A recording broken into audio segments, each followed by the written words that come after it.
बचपन की सबसे पुरानी यादों में है रामायण और महाभारत, जो मेरी माँ और घर की बुजुर्ग औरतें मुझे सुनाया करती। इन कहानियों में बहादुरी के किस्से भी थे और जादू भी था। फिर घर के लोग मुझे रामलीला दिखाने भी ले जाते, जहां हजारों दर्शक जमा होते। ये रामलीला ज्यादा शानदार नहीं हुआ करती, लेकिन इससे कोई फर्क तो नहीं पड़ता था, क्योंकि कहानी तो सभी जानते थे। रामायण और महाभारत दोनों हिंद आर्यों के इब्तिदाई दौर से जुड़े हुए। यह किस्सा है उनकी आपसी लड़ाइयों और दूसरों पर फतेह का, उनके फैलने और मजबूत होने का। हालांकि ये बहुत बाद में लिखे गए। दुनिया में ऐसी किताबें कम हैं जिन्होंने आम जनता के दिल और दिमाग पर सदियों तक इतना गहरा असर डाला हो। ये प्राचीन गाथाएं हिंदुस्तानी जनता के जीवन का एक अंग है। ये उस खास हिंदुस्तानी शैली का नमूना है जहां हर तरह के लोगों के लिए कुछ न कुछ मिलता है, चाहे वो विद्वान हो चाहे अनपढ़ गांव वाले। इन कहानियों से हमें यह समझने में मदद मिलती है कि जातियों और वर्णों में बंटा पुराना हिंदुस्तानी समाज किस तरह एक सूत्र में बंधा रहा और वीरता और मर्यादा का साझा आधार कैसे कायम रहा।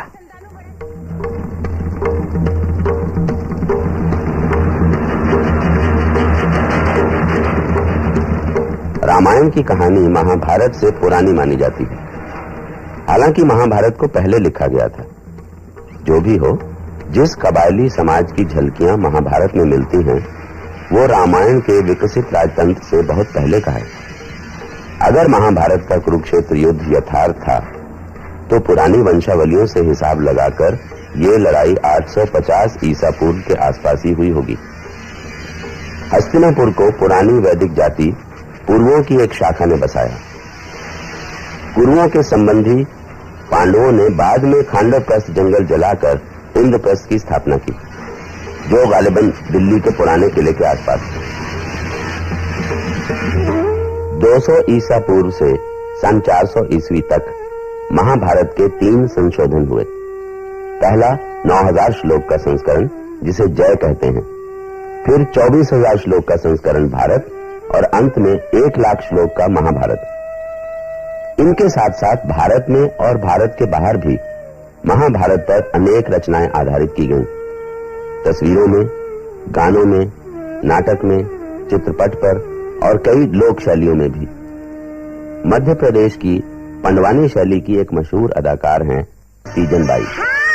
या व्यास नारायण मंत्र वहन करके जब गर्भ भले पीड़ तैयार कराइन, तो गंधारी देख के कहे, हे भगवान, ना तो यहाँ लड़का है ना तो लड़की, तय का करे भोलानाथ। ते बोले रहे 100 ठने बेटा 1 ठा बेटी, पर यहाँ कुछ भी नहीं।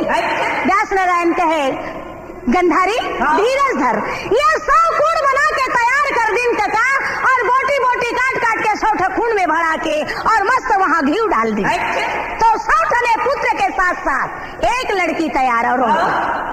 तब भय पर गता ये बैरी मोर भय पर गता।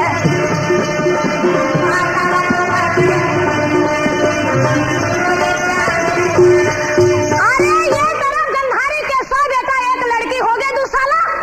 कुंती वाला दुख हो गए, पांडु ला उदास छा गया। कुंती कहते, महाराज उदास मत कर, अधिपति के आदेश हो तो पत्नी पुत्र तैयार करे में कोई देरी नहीं। अरे 1 ला कौन पूछे, 2-3 खटुला हो जाए। पांडु कहते, बड़ मुश्किल के बात। और क्या मुश्किल के बात? पति यदि कहे तब तो। अरे जब पति पत्नी के संपर्क नहीं तो संतान कहाँ से? हाँ, मैं दुर्वासा ऋषि के सेवा का पाके और कछोत्री माला पाए हूँ, एक आधार ले कोई छल नहीं का जन, तो फिर हो जाए। अरे हो जाए क्या? ये कहकर कुंती बड़ा खुशी के साथ, अरे धर्मदेव पुकार के धर्मराज युधिष्ठिर पुत्र मांगे, पवन देव ला याद करके भीमसेन बेटा मांगा थले क्या, इंद्र ले याद कर अर्जुना मांगे।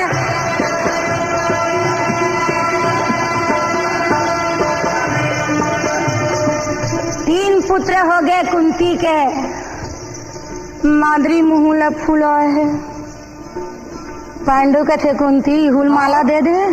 एक बखत मादरी हमालल पहुंचाई तहाले, यशवनी कुमार के यादा महुला बेटा के घर, महुला बेटा के जरूरी है।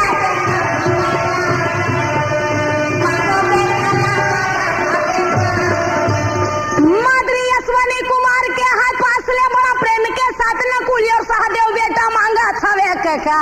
ये तरफ सौ जने पुत्र एक दहर पांचों भाई पांडो देख के बड़ा यनद मनावत ये दीदी, बड़ा यनद मनावे।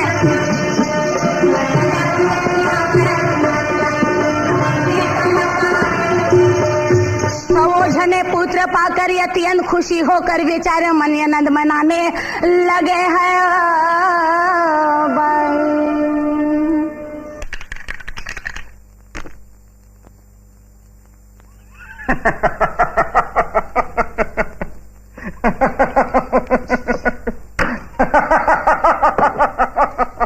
महाभारत के कथानक में जिस समाज का वर्णन है वो गुप्त काल की विकसित संस्कृति के ज्यादा करीब है, मगर फिर भी उत्तर वैदिक काल के कबीलों की अवस्था भी कहीं कहीं दिखाई देती है। महाभारत की एक महत्वपूर्ण घटना है शकुनी द्वारा युधिष्ठिर को जुए की चुनौती। ये जुए का खेल वैदिक काल की निशानी है, जब जुए की बाजी से बंटवारा होता था और जुआ खेलना राज्याभिषेक की एक रस्म थी। दरअसल 500 का खेल एक सामाजिक क्रिया थी, युधिष्ठिर उसे ठुकरा नहीं सकते थे। वैसे एक आदमी की ओर से कोई दूसरा खेले ये उचित नहीं है।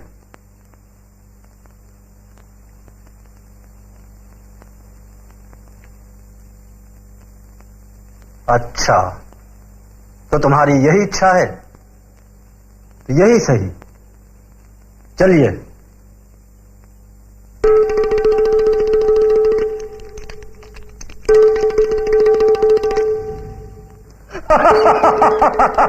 जीत गया, जीत गया, ये बाजी मैं जीत गया। शकुनी, धिक्कार है तुम पर, तुमने छल से ही चाल जीती है।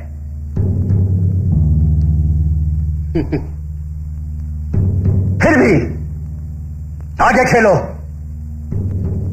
मैं अपने सारे हीरे जवाहरात दांव पे लगाता हूं।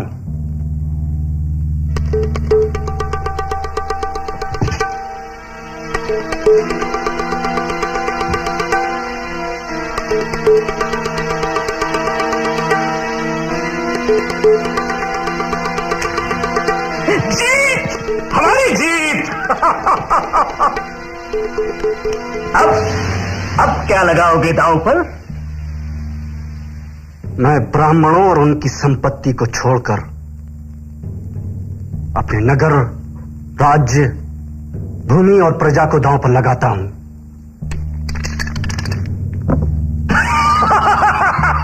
नगर, राज्य, प्रजा सब में जीत गया। अब आंखें चमकती हैं मणियों जैसी, शीशा दिखता है जो, अपार बल जिसकी बाहों में, मैं उस नकुल को दांव पर लगाता हूं। मैं तेरी नकुल को भी जीत गया। प्रियदर्शी सहदेव को भी दांव पर लगाता हूं। मैं तुम्हारे प्रिय माधुरी पुत्र नकुल और सहदेव दोनों को जीत गया हूं, जो तुम्हें बहुत प्रिय हैं। लेकिन अर्जुन और भीम, इनके बारे में क्या विचार है? मैं पीछे नहीं हटूंगा। भीम और अर्जुन भी लगे दांव पर।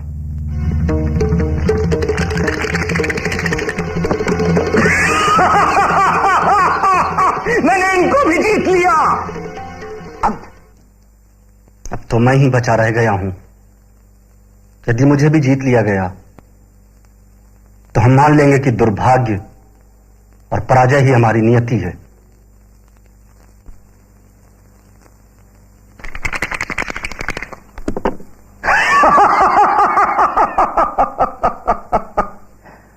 अब तो तुम्हारे पास केवल एक ही चीज रह गई है जिसे जीता नहीं गया। तुम्हारी प्रिय रानी। राजन, पांचाल नरेश की पुत्री द्रौपदी को भी लगा दो दांव पर, शायद जीत जाओ। यदि जीत गए तो द्रौपदी के साथ साथ अपनी आजादी भी जीत में वापस ले लेना। ठीक है, मैं द्रौपदी को भी दांव पर लगाता हूं।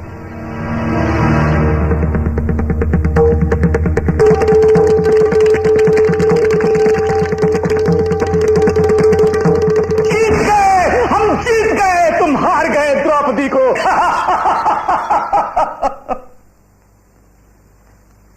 विदुर, जाओ और इन पांडवों की प्राण प्यारी द्रौपदी को यहां लाओ। आज से वो हमारे राजमहलों की सफाई करेगी और रहेगी हमारी दासी बनकर। अरे मूर्ख, इतना भी नहीं समझता कि ऐसे शब्द कहकर तू अपने काल को बुलावा दे रहा है। तुझे इसका आभास नहीं कि तू अंगारों से खेल रहा है। बचपना छोड़ दे दुर्योधन, मृग होकर सिंहों को मत ललकार। प्रतिकामी, अगर तुम पांडवों से भय नहीं खाते तो जाओ द्रौपदी को घसीट कर यहां लेकर आओ। यह विदुर तो कायरों की बोली बोल रहा है, इसने भी हमारा भला नहीं चाहा। जाओ।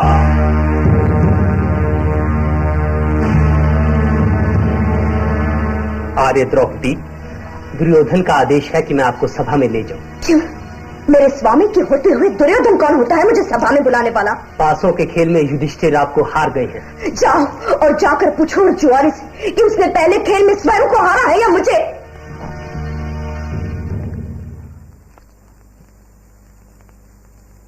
महाराज, दुशासन, ये रथी पुत्र तो मूर्ख है। तुम स्वयं जाओ और द्रौपदी पर अधिकार करके उसे यहां लाओ। उसके ये 5 पति जो अपनी स्वतंत्रता खो चुके हैं हमारा कर ही कह सकते हैं। आपने काशी नरेश से जो भी धन और उपहार प्राप्त किया था, दूसरे कई राजाओं ने आपको जो हीरे जवाहरात भेंट में दिए थे, वो सब आप जुए में हार गए। हमारे रथ, शस्त्र, खुद हमें भी आप हार गए। फिर भी मुझे क्रोध नहीं आया, क्योंकि आप हमारे महाराज। मगर द्रौपदी को दांव में चढ़ाकर आप अपनी हद से बाहर चले गए हैं।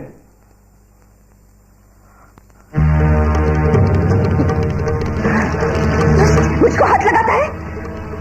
चल चल छिनार, अब तुझे कौरवों की दासी बनना है।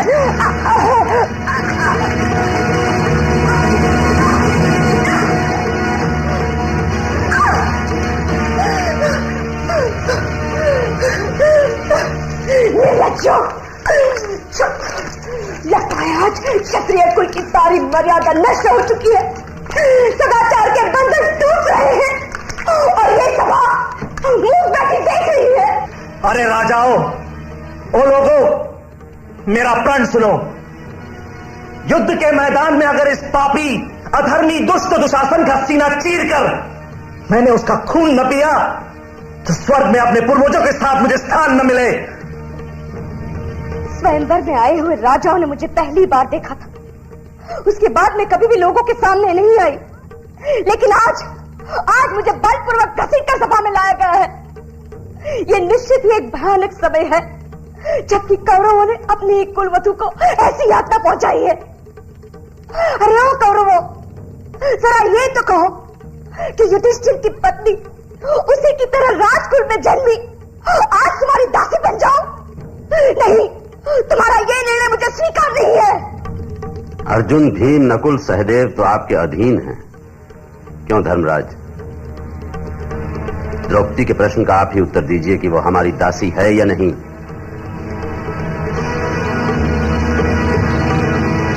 अरे नीच, अगर रणभूमि में तेरी इन्हीं जांघों को अपनी गदा से चूर चूर न कर दिया तो मेरी आत्मा को मुक्ति न मिले।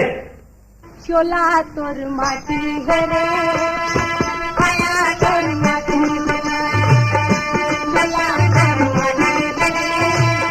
द्रौपदी ने एक सवाल उठाया था कि खुद को हार जाने के बाद क्या युधिष्ठिर द्रौपदी को दांव पर लगा सकते थे।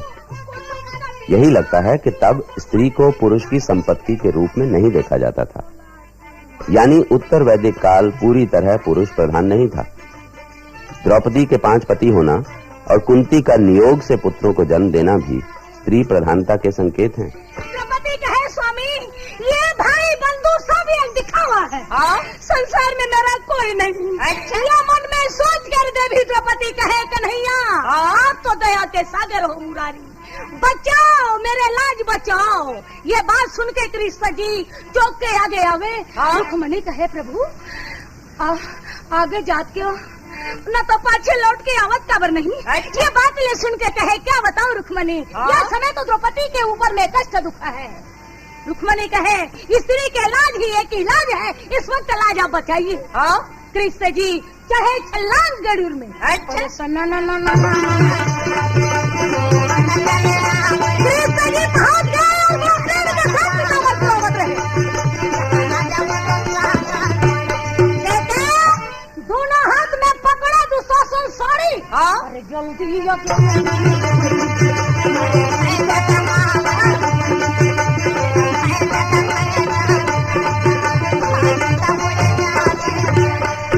द्रौपदी के साड़ी खींचा 10,000 हाथी के ताकत जब निर्बल हो गए और ताकत कमजोर हो गए तब दुशासन तब दुशासन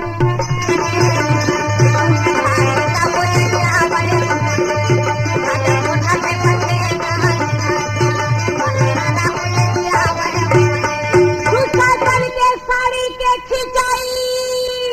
द्रौपदी वो समय देख साड़ी के खींचना एक कहा वो तो चक्र फिर पांडवों को देश निकाला मिला और कौरवों ने उनकी भूमि पर अधिकार जमा लिया। महाभारत में कई स्थानों पर जिस काल की बात होती है वो सत्ता के केंद्रीकरण और साम्राज्यों की स्थापना से ठीक पहले का है। भूमि को संपत्ति समझना और उस पर अधिकार जमाना इसी दौर में शुरू हुआ, जबकि इससे पहले लड़ाइयां मवेशियों के लिए हुआ करती थी।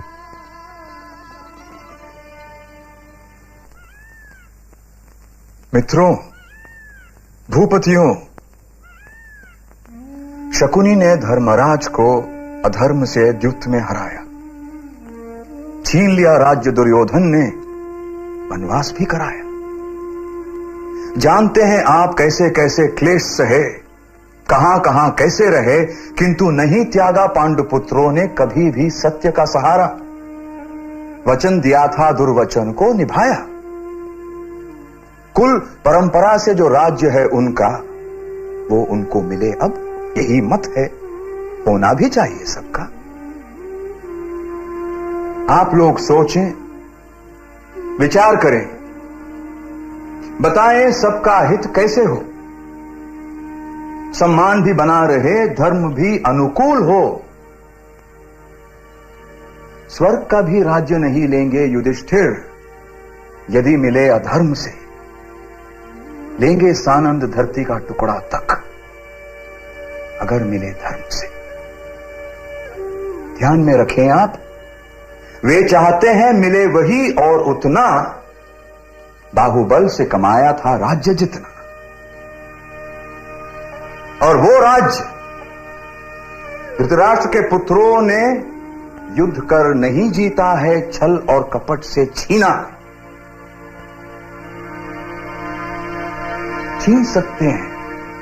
छीन सकते हैं पांडव कौरवों से राज्य अपना बल से, अपनी वीरता से, आप जैसे न्याय प्रिय भूपतियों की सहायता से।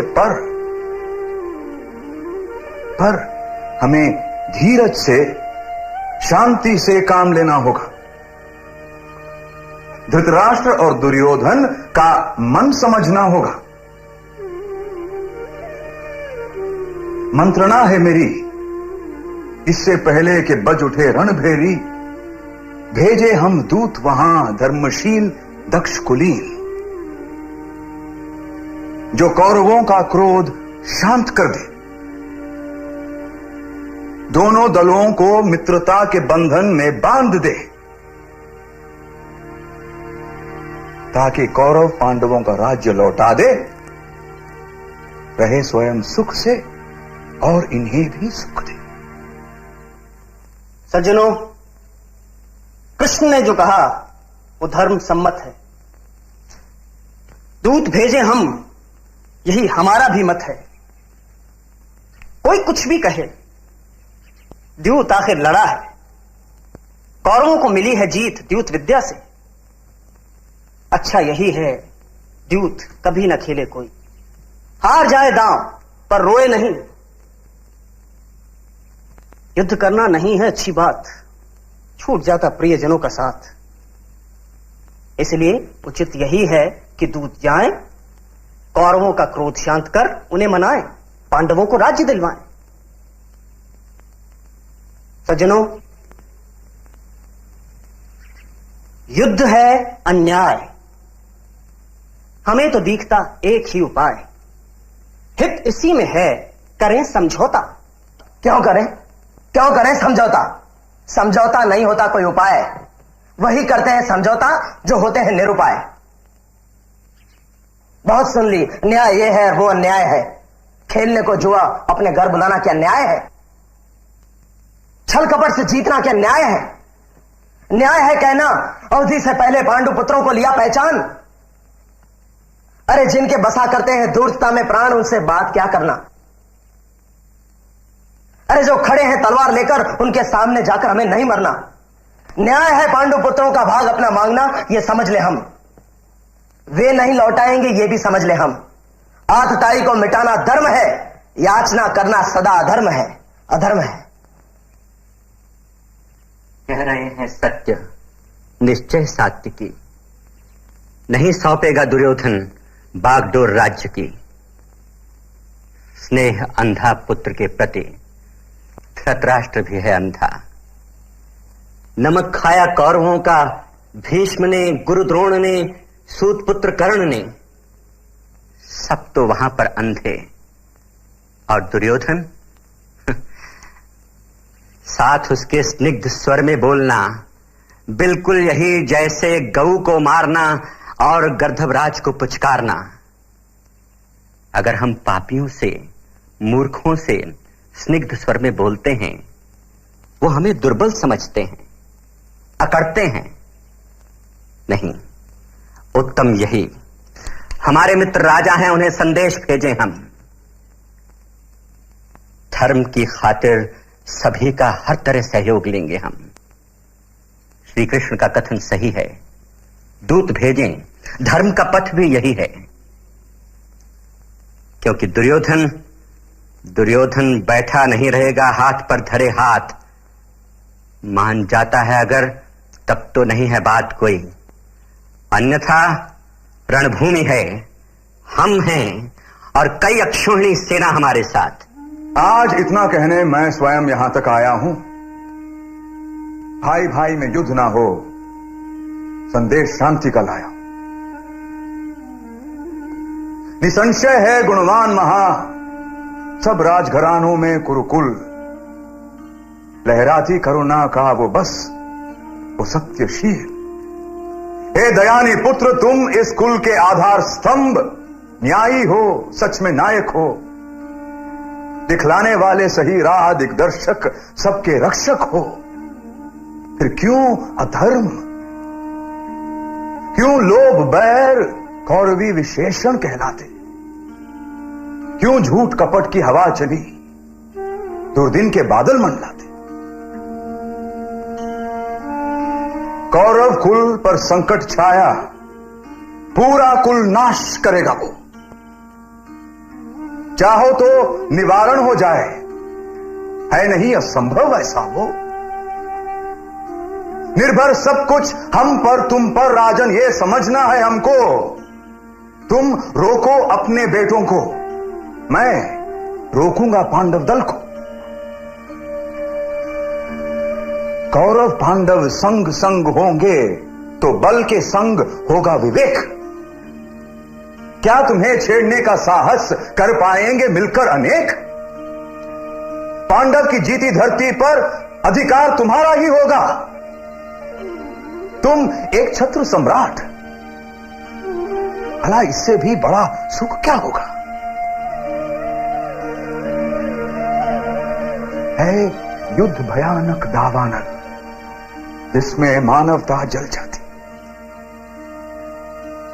पेड़ों की बातें कहे कौन, जड़ भी तो कोयला बन जाती। है युद्ध मरण का नाम, अन्य क्या मरण लाभदायक होगा। मर जाए समर में कौरव या पांडव तो किसका हित होगा।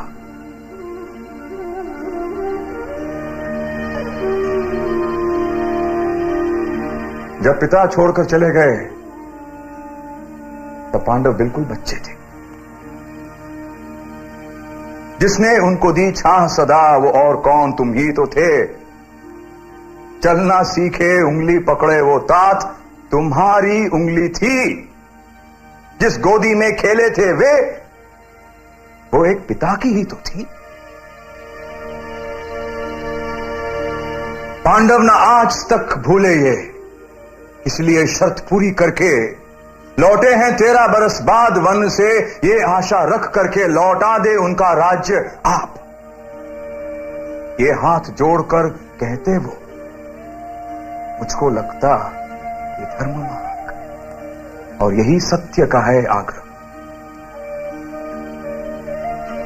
मेरा तुमसे कहना है हो पिता, पिता की तरह चलो, खुद न्याय मार्ग पर चलो और पुत्रों को लेकर साथ चलो। जीने की सबसे बड़ी शर्त जियो, सबको जीने भी दो। पाओ उतना जितना अपना, औरों को उनका हक भी दो। हे महासभा के धर्मज्ञो, जब अधर्म से हारता धर्म हुआ कमजोर, तभी सत्य को मारता असत्य ही पुरजो। अगर निकालोगे नहीं धर्म वक्ष का तीर, सभासदों के हृदय को जाएगा ऊंची। धर्मज्ञों की सभा में यदि अधर्म का रंग, डूबेगी ये सभा भी सभासदों के संग। तट पर स्थित हर पेड़ को नदी करेगी नाश, करता तटस्थ मनुज का घायल धर्म विनाश। सेवा हो या युद्ध, पांडव हैं तैयार। राजन, अब तुम ही कहो, करके सोच विचार। कृष्ण की सुनो, सुनो, मानो दुर्योधन, छोड़ो वृथा क्रोध, करो हित संपादन। धन लक्ष्मी चंचल टिक पाती तभी जब धर्म हो अविचल। जहां अधर्म वहां अहंकार, जहां हिंसा वही लहू की धार। मत करो लोभ, लोभ है विनाशी, विध्वंस सदा होता है कुलनाशी। यदि नहीं मानोगे तो नष्ट होगे, कुलघाती कहाओगे। पूर्वजों के संचित को जल जैसा बहाओगे। नहीं, मानो आज्ञा पिता की तुम आज, रख लो माता के दूध की लाज। कृष्ण के स्वर में धर्म पितामह के कंठ से भविष्य बोलता है। दुर्योधन, तू अब भी क्या तोलता है? तेरे मित्र और हित जो कहाते हैं, तुझे हर बुरा काम करने को उकसाते हैं। युद्ध की गहमा गहमी में वही भाग जाएंगे सबसे पहले। दोष तेरे मत्थे मढ़कर सोच ले, समझ ले। अरे अर्जुन, क्या चीज है पूछ मुझसे तू, और उसके सखा सहायक कृष्ण, फिर भी तू जरा नहीं सोचता? क्यों अपने बंधु बांधवों को युद्ध की वेदी पर बलि देता है? अरे जहां अर्जुन है वहां जय है, और यदि श्री कृष्ण भी हैं तो विजय ही विजय है। अधिक कौन कहे अब तुझसे, कर वही जो उचित हो विचार की दृष्टि से। दुख नहीं दुर्योधन हमको है तेरे लिए, रोता है मन तेरे माता पिता के लिए। सोचता हूं पुत्र स्वयं कुल को डुबोएगा, मित्र सहयोगियों को लहू में भिगोएगा। वह दिन दिखता है मुझको, पंख कटी चिड़िया से माता पिता घिसटेंगे दुर्बल असहाय से। रोएंगे आजीवन जन्म दिया कुल धन को, घूमेंगे भिखारी से मुट्ठी भर अन्न को। कैसा ये दिन आया प्रभु, कैसी ये तिथि आंखों के आगे होगी, गुरुकुल की इति। दुर्योधन पुत्र, कांपता है मन, क्या सत्य होगा विदुर का वचन? मान ले पुत्र, कृष्ण का कहा, युधिष्ठिर के पास जा, उसने बहुत कहा, मैत्री कर पांडवों से, कर ले समझौता। पुत्र, यही एक अवसर है, बीत जाए दोबारा नहीं आता। सखा हो कृष्ण, सहायक पांडुपुत्र, तो फिर कल्याण ही होता। अन्यथा युद्ध में पराजय, पराजय में अपमान है, क्षत्रियों के लिए मौत के समान है। मान जा पुत्र, मान जा। द्वारिकाधीश कृष्ण, आपकी बांसुरी बजी, घृणा के स्वर से सजी, खूब बजी, और बजी सिर्फ मेरे लिए। मैं धन्य हूं, आपका चिरकृतज्ञ हूं। भले ही हों आप कुंती के बेटों की बार बार चरण छू भक्ति के हकदार, किसने दिया अधिकार आपको कि मेरे ही घर में घुसकर आप करें मेरी ही निंदा अपार? मेरे पूज्य पिता विद्वान विदुर, पितामह भीष्म, आचार्य द्रोण, सबको पड़ गई लगता है आदत मुझे ही कोसने की अविरत। सिर्फ मुझे, कोई नहीं बताता कि मेरा दोष क्या है। मैंने इन वंदनीय प्रातः स्मरणीय सज्जनों का बिगाड़ा क्या है? मधुसूदन, वो धर्मराज पक्का जुआरी, जुआ खेला, राज्य हारा, क्या गलती थी हमारी? सबको पता है जुए में हारे वो, फिर भी मैंने सम्मति दी थी कि लौटा दो जीता हुआ धन। फिर खेले, फिर हारे, जंगल फिरे, मारे मारे, इसमें मेरा क्या दोष? उल्टे मुझी से लड़ने की देते हैं धमकी, मुझे और मेरे भाइयों को मार डालने की। ये कैसा न्याय है? कौन सा धर्म है? आप भी आए हैं मुझे डराने, झुकाने, तो सुनो, नहीं झुकूंगा मैं देवताओं के देवता इंद्र के भी सामने। पांडव 5, आप उनके साथ उनके भाई, हम 100, हमारी सेनाएं, सहयोगी अनगिनत हमसे करने आए हैं लड़ाई। तो वही सही, कहीं ऐसा ना हो कि आपकी हो जग हंसाई। हम क्षत्रिय, हमारा मरण भी शुभ होगा, अगला मुकाम देवताओं का स्वर्ग होगा। हमें है स्वधर्म प्रिय, रणसैया पर सो जाना, किंतु नहीं कभी शत्रु के आगे सिर झुकाना। ऐसे वीर मरण के लिए क्यों रोए कोई?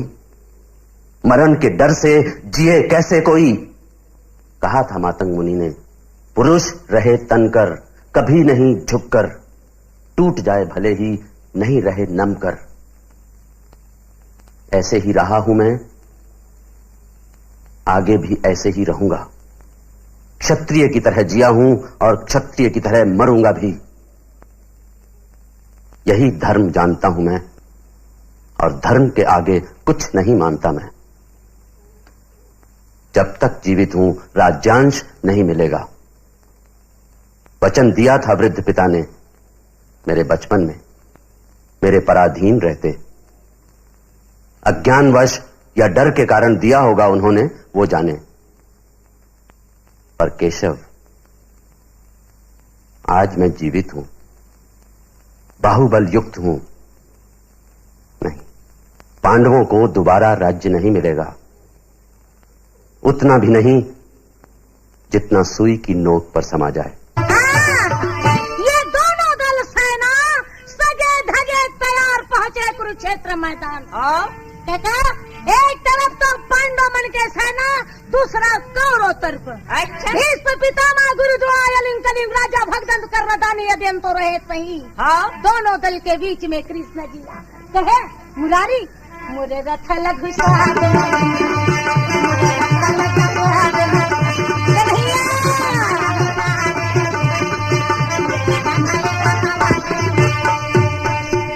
मोहन।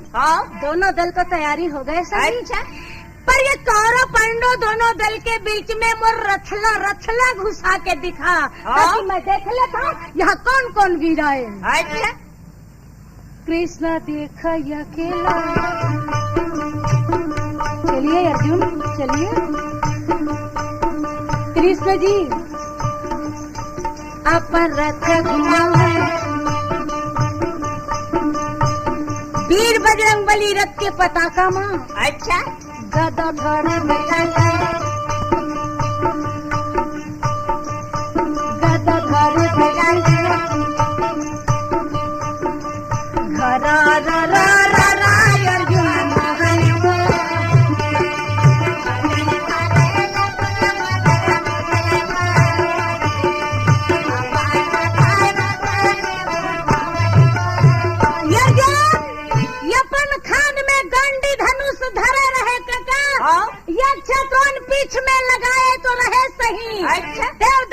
धरे धरे कृष्ण जी के तरफ ले देख के अर्जुन तब चारों ओर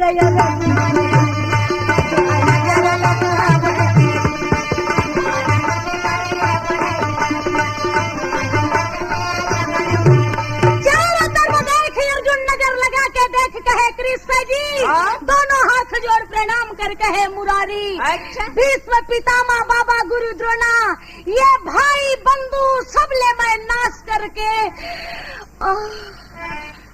मोला बहुत डर लगा थी मोहन। ये खून खराब करके दुनिया में विधि करना ठीक नहीं। अपन धनुष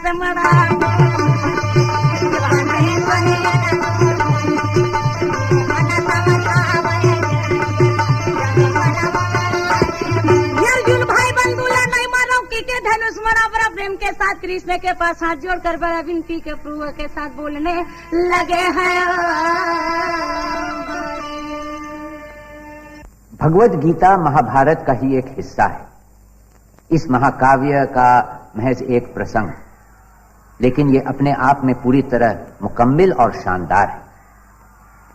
इसमें सिर्फ 700 श्लोक हैं, मगर ये दुनिया की किसी भी जबान का सबसे खूबसूरत, सबसे गहरा फलसफा है। इतनी सदियों बाद भी ये उतना ही पुरअसर, उतना ही मशहूर है। दुनिया का हर फलसफा, सोच का हर तरीका इससे जुड़ता है, सीखता है।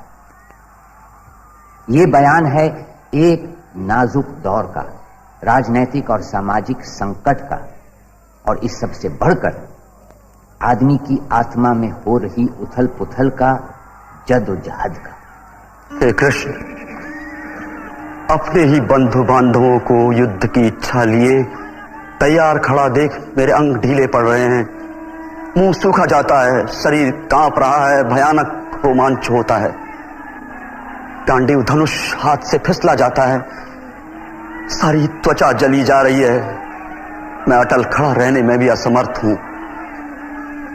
मन भ्रमित हो रहा है, बुरे लक्षण दिखाई दे रहे हैं। हे केशव,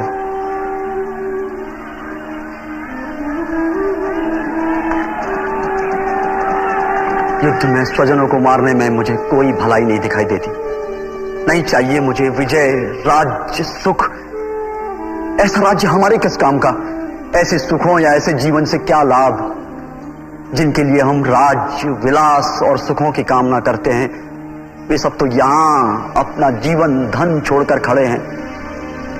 गुरु, पिता, पुत्र और पितामह, चाचा, ससुर, पोते, साले और दूसरे सगे संबंधी। नहीं हे कृष्ण, यदि ये मुझे मार भी डालें तो भी मैं नहीं मारूंगा। धरती तो कम है, 3 लोक का राज्य भी मुझे मिले तो भी मैं इनका वध नहीं करूंगा। हे अर्जुन, संकट की इस घड़ी में ये निराशा कैसी? श्रेष्ठ जन तो सदा इससे अपरिचित रहते हैं। ये भावना तो अपयश का कारण है। अर्जुन, नापुंसक ना बनो। पार्थ, तुम्हें यह शोभा नहीं देता। हृदय की इस तुच्छ दुर्बलता को छोड़, हे शत्रु विनाशक, उठ खड़े हो। मधुसूदन, भीष्म पितामह और गुरु द्रोण पर इस युद्ध में कैसे तीर चलाऊंगा मैं? दोनों पूज्य हैं मेरे। ऐसे सम्मानित गुरुओं का वध करने से तो इस लोक में भिक्षा मांग कर जीना अच्छा।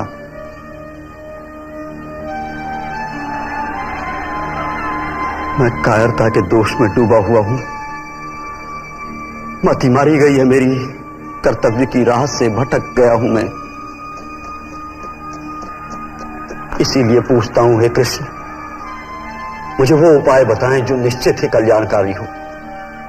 मैं आपका शिष्य, आपके शरण में हूं, मुझे शिक्षा दीजिए।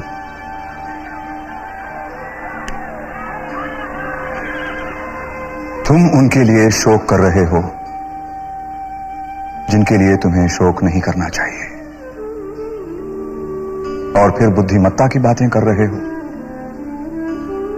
अर्जुन, बुद्धिमान तो कभी मरे हुओं या जीवित लोगों के लिए शोक नहीं करते। ऐसा कोई काल नहीं हुआ जिसमें मैं न रहा हूं, या तुम न रहे हो, या ये राजपुरुष न रहे हो, और ऐसा कोई काल होगा भी नहीं जिसमें हम सब न रहें। जैसे कोई मनुष्य अपने पुराने वस्त्रों को छोड़ नए वस्त्र धारण करता है, वैसे ही जीवात्मा एक शरीर को छोड़ दूसरे शरीर को धारण करती है। अपने कर्तव्य को देखते हुए तुम्हें भय नहीं करना चाहिए, क्योंकि एक क्षत्रिय के लिए धर्मयुक्त युद्ध से कल्याणकारी और कुछ नहीं होता। कर्म पर ही तुम्हारा अधिकार है, उसके फल पर कभी नहीं। कर्मों का फल तुम्हारा उद्देश्य नहीं होना चाहिए, और ऐसा भी ना हो कि कर्म ना करने के प्रति तुम्हारी आसक्ति बढ़े। अर्जुन का संघर्ष अलग अलग जिम्मेदारियों से, मर्यादाओं से एक जद्दोजहद है। ये वही अंदरूनी लड़ाई है जिसने हमेशा से इंसान को सोचने के लिए मजबूर किया है। निजी कर्तव्यों और सामाजिक बर्ताव दोनों के बारे में कई सवाल खड़े किए हैं कि जिंदगी में नैतिकता क्या है और आदमी का रूहानी नजरिया क्या होता है। अर्जुन, अपनी प्रकृति के निर्देशानुसार अपना कर्तव्य करो। जैसे अग्नि हमेशा धुआं देती है, वैसे ही हर कर्म का फल मिलता है। स्वार्थहीन कर्म ही शेष रह जाता है। यही वो ज्ञान है जो मैं तुम्हें दे सकता हूं। इस पर विचार करो। तुम चुनाव करने के लिए स्वतंत्र हो। पार्थ, मैं तुम्हें इसलिए यह बता रहा हूं क्योंकि तुम मुझे प्रिय हो। क्या तुमने ध्यान से सुना अर्जुन? क्या अब भी तुम्हारे मन में कोई शंका है? नहीं, अब कोई शंका नहीं। मैंने दृढ़ निश्चय कर लिया है। मैं युद्ध करूंगा, मैं आपकी शिक्षा पर चलूंगा।